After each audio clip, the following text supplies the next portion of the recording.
Olá pessoal, tudo bem com vocês? Eu sou a Poliana e eu vim falar hoje sobre a pele. A pele é o maior órgão do nosso corpo. Ele constitui 12 a 18% da nossa massa corporal. E se você pudesse, tirar a pele e esticar como se fosse um tapete, ela ia ter de 1,5 m a 2 metros quadrados de extensão. Então é um órgão assim gigantesco. E por que é chamado de órgão e não de tecido? Porque o órgão é um conjunto de tecidos e a pele tem vários tecidos diferentes. Por isso que ela é chamada assim.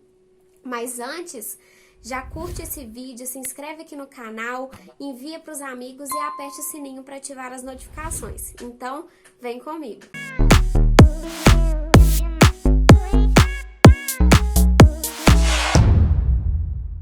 A pele possui várias funções, como por exemplo, função de sensibilidade, função imunológica, o próprio revestimento do nosso corpo. Tem também função de produzir e sintetizar vitamina D, que vai ser muito importante para absorver o cálcio, que vai ser depositado lá nos nossos ossos. Tem também função de termorregulação, função de diversas formas. Então, nós vamos falar das camadas da pele e aos poucos a gente vai citando as funções, tá bom? Para ficar mais fácil e não ficar só falando essas funções dessa forma.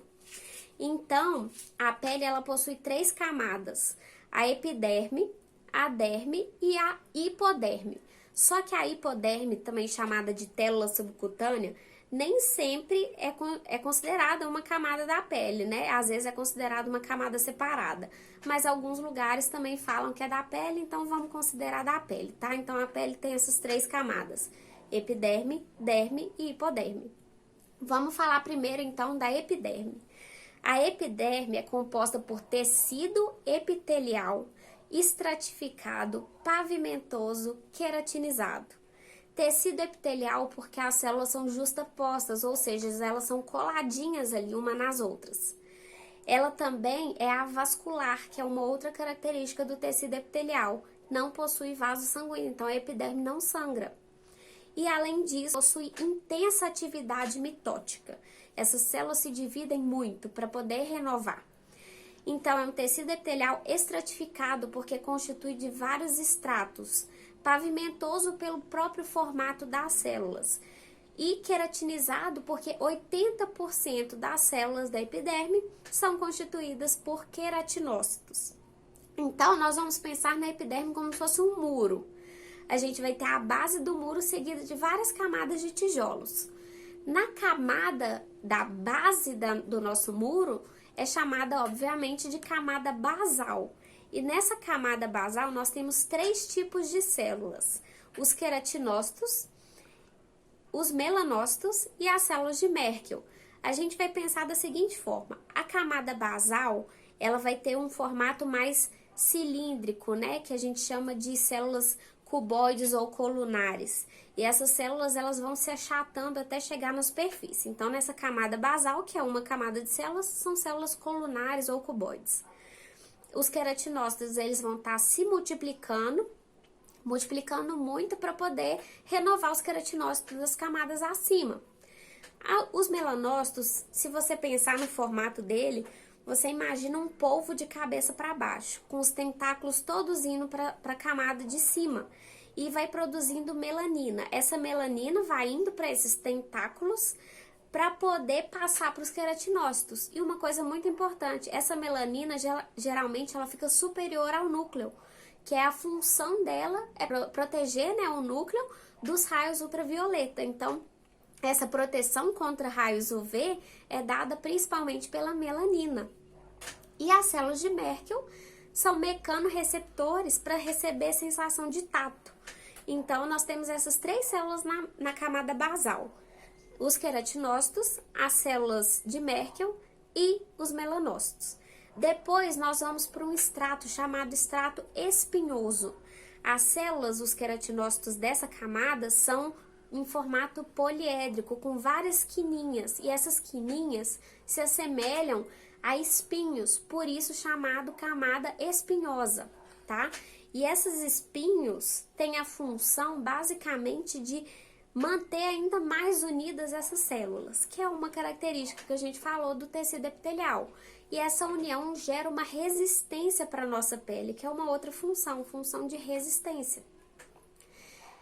E também, né, de impedir com que várias moléculas vão penetrando na pele, só algumas, o que dá a característica de permeabilidade seletiva.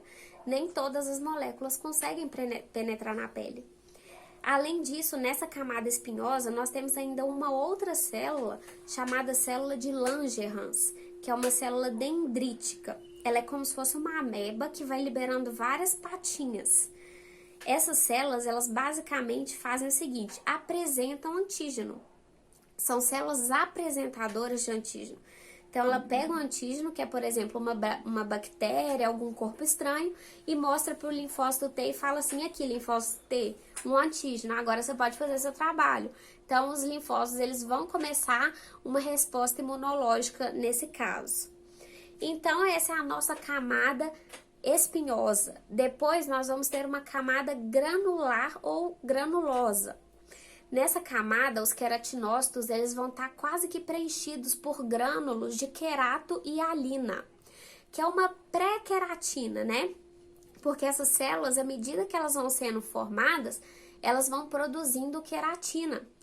E esses grânulos, eles vão começando a preencher a célula, diminuindo o tamanho das organelas e do núcleo, porque à medida que essas células vão se proliferando, elas vão morrendo.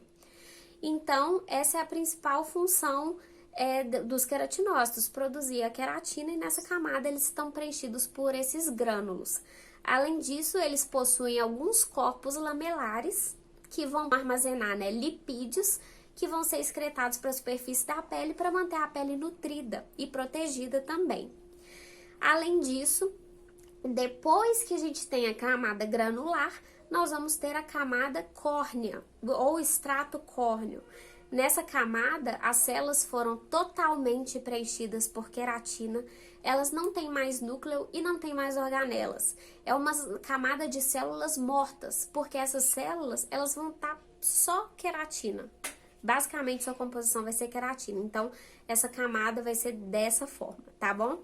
Em algumas partes do nosso corpo, como por exemplo, a palma da mão e a sola do pé, nós vamos ter uma camada a mais. Entre a camada granulosa e a camada córnea, nós vamos ter uma camada que chama camada lúcida. Nessa camada lúcida, as características são intermediárias entre a granulosa e a córnea, tá? Então, essa camada é geralmente presente em peles mais grossas, que sofrem mais atrito.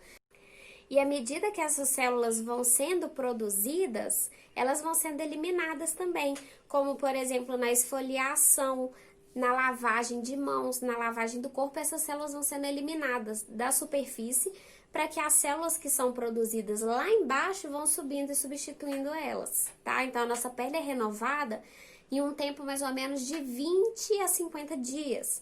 Sendo que o tempo é maior para peles mais finas, e as peles que sofrem mais atrito, que são as peles mais grossas, são renovadas mais rapidamente, tá? Então, essa é a característica principal do nosso tecido epitelial, né, da epiderme.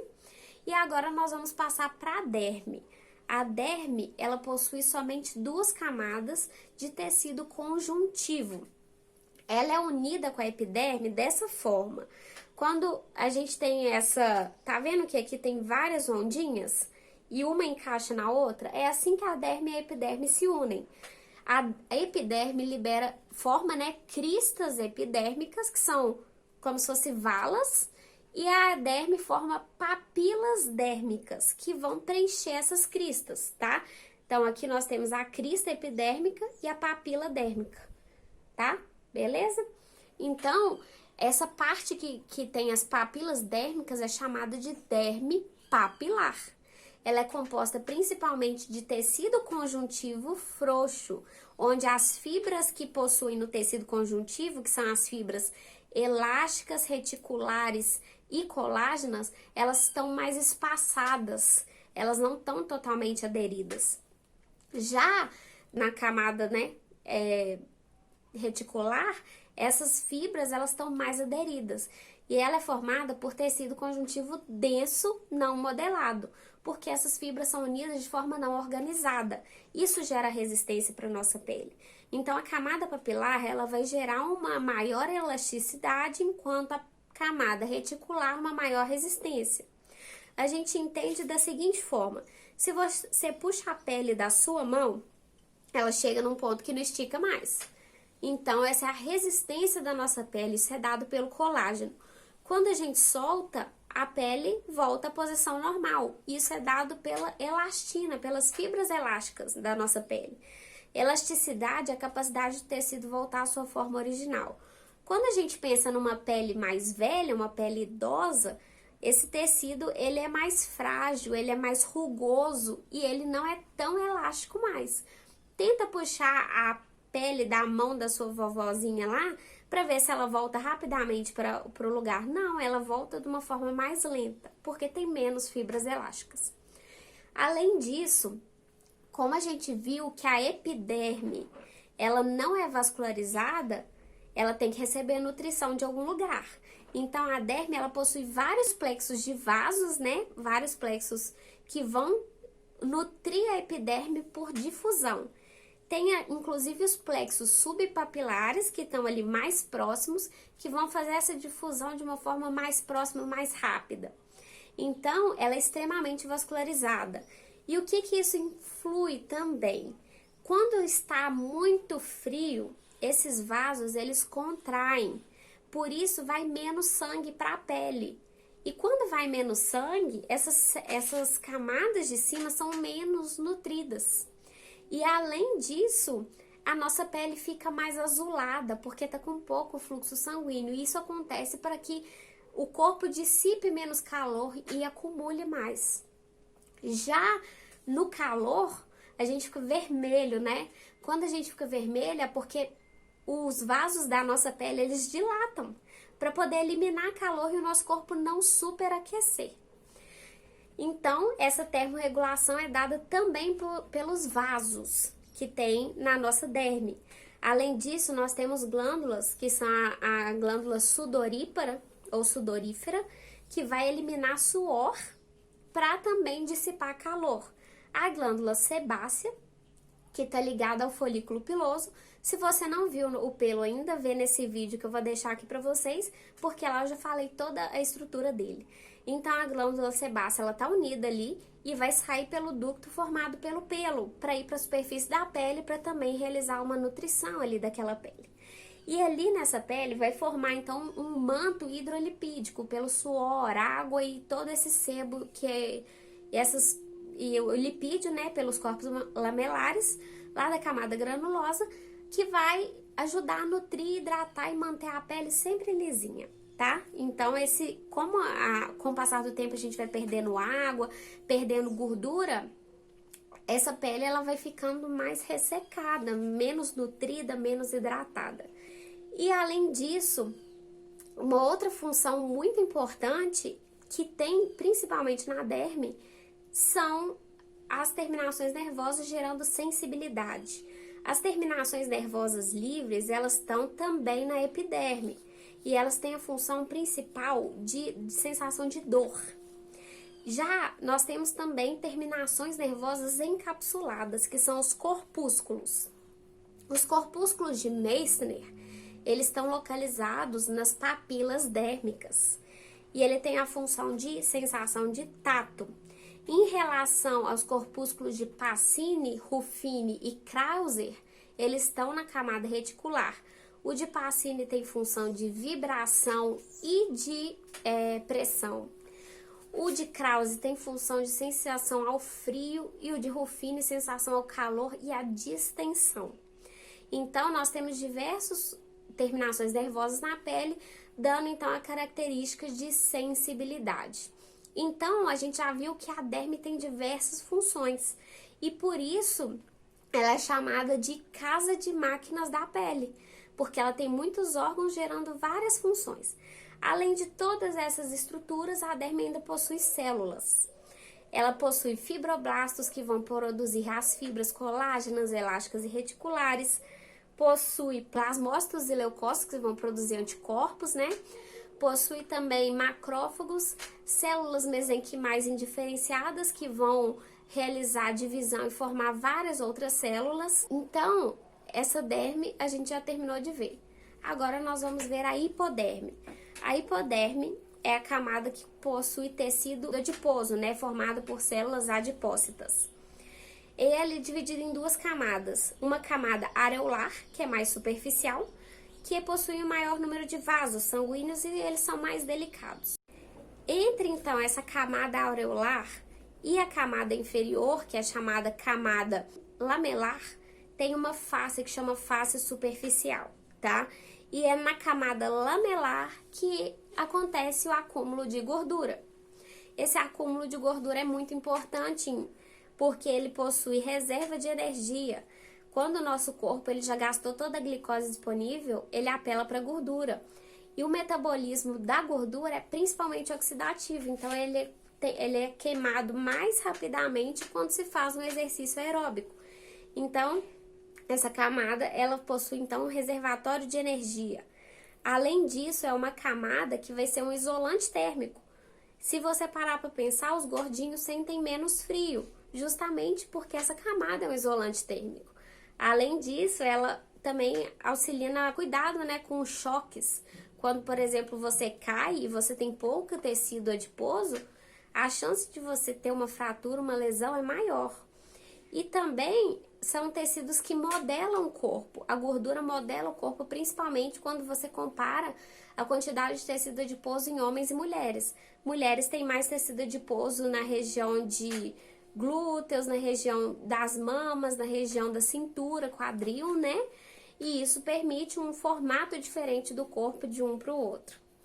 E um fator muito importante da gordura é que nós temos áreas no nosso corpo que possuem um osso mais pronunciado, né? Como, por exemplo, os trocânteres, o túber isquiático lá no bumbum, que são áreas que comumente geram úlceras por pressão em alguns pacientes que são mais mobilizados. Se eles tivessem uma maior quantidade de gordura, a chance de ter úlceras por pressão seria um pouco menor. Então, essa gordura ajuda também a proteger essas superfícies, tá bom? Então, é muito importante com que a gente veja a gordura não com olhos ruins, mas também com olhos bons, dependendo da quantidade de gordura, né? Então, pessoal, é isso que eu queria falar para vocês de tecido de pele, né? De tecido epitelial, conjuntivo e tudo que a gente viu aqui hoje. Eu agradeço por vocês terem me assistido até aqui. Já se inscreve no meu canal, curte esse vídeo, compartilha com outras pessoas e aperte o sininho para ativar as notificações. Muito obrigada e até a próxima!